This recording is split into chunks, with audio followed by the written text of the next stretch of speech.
Όταν λοιπόν ήρθαν τα μεσοπρόθεσμα, όταν ήρθε το άρθρο 2, παρακαλώ, το δεύτερο μνημόνιο, το οποίο αποσκοπούν κάποιοι, το ψήφισε η Νέα Δημοκρατία. Εγώ δεν το ψήφισα το καλοκαίρι. Εσείς είστε έξω ακριβώς γιατί δεν ψηφίσατε το μνημόνιο. Αφήστε το να τελειώσει και μετά το βομβαρδίζετε, κύριε. Πάρα πολύ καλά εγώ τη δουλειά αυτή. Την κάνω παραπάνω χρόνια από εσάς. Αφήστε με να πω λοιπόν. Εγώ είπα όχι στο 2 που ήταν το μεσοπρόθεσμο και είπα όχι και στο 3. Κάποιοι άλλοι φωνάζανε όχι στο πρώτο και κλωτσίσαν την προσπάθεια να πάρουμε την κυβέρνηση από τον Παπανδρέου και συνεχεία γίνανε υποτεκτικά γατάκια της κυρίας Μέρκελ. Ή δεν είναι έτσι? Κύριε Καρατζαφέρη, εσείς είστε εκτός κοινοβουλίου ακριβώς γιατί είπατε όχι. Αν είχατε πει ναι, μπράβο, συμφωνώ, τίποτα άλλο. Είμαι εκτός κοινοβουλίου γιατί είπα όχι. Το είπε και ένας δικός μου προχτές μάλιστα.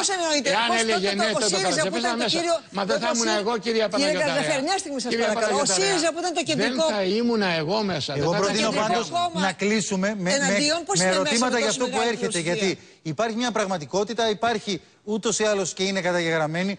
Με νοιάζει πολύ και με καίει τι είναι αυτό που έρχεται. Κύριε Καρατζαφέρη, θα το σώσουμε τη χώρα ή όχι? Με αυτή τη συνταγή δεν σώζεται τη χώρα. Γιατί ποια είναι η άλλη συνταγή? Δεν υπάρχουν άλλες συνταγές στην ΑΦΑ.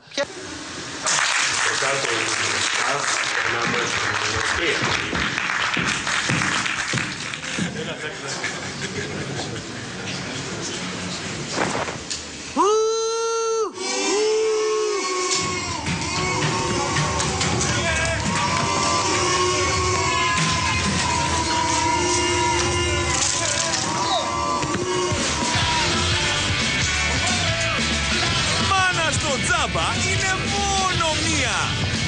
Media Markt. Δεν είμαι και χθεσινός. Τέλος εδώ για την απόψινή ενημέρωσή σας και σήμερα. Ακολουθεί συντέλεια και στις 9 το κεντρικό δελτίο ειδήσεων με τη Σία Κοσιόνη. Καλό βράδυ.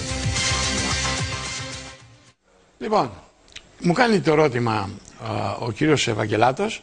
Μιλάω με τον κύριο Ευαγγελάτο, μου κάνει κι άλλη συζήτηση. Ξαναμιλάω με τον κύριο Ευαγγελάτο.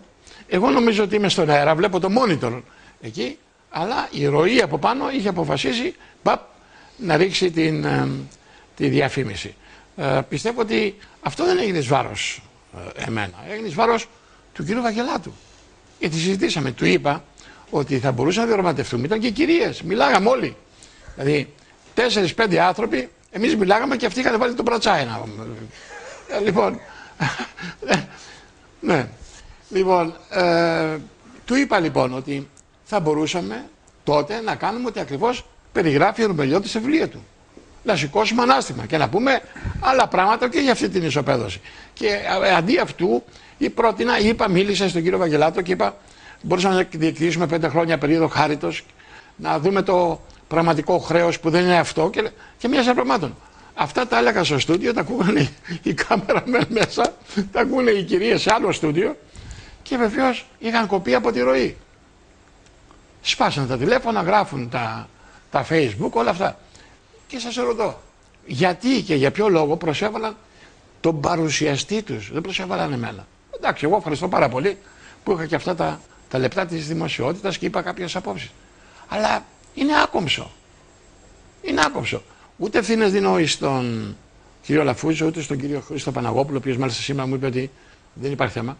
Απλώς στη ροή, η οποία παρεμβαίνει η ροή και σταματάει. Και εδώ έχουν, αλλά όχι σαν δύο σημεία να κόψουν στη μέση μία ερώτηση, είναι αυτά απαγορευτικά να πούμε.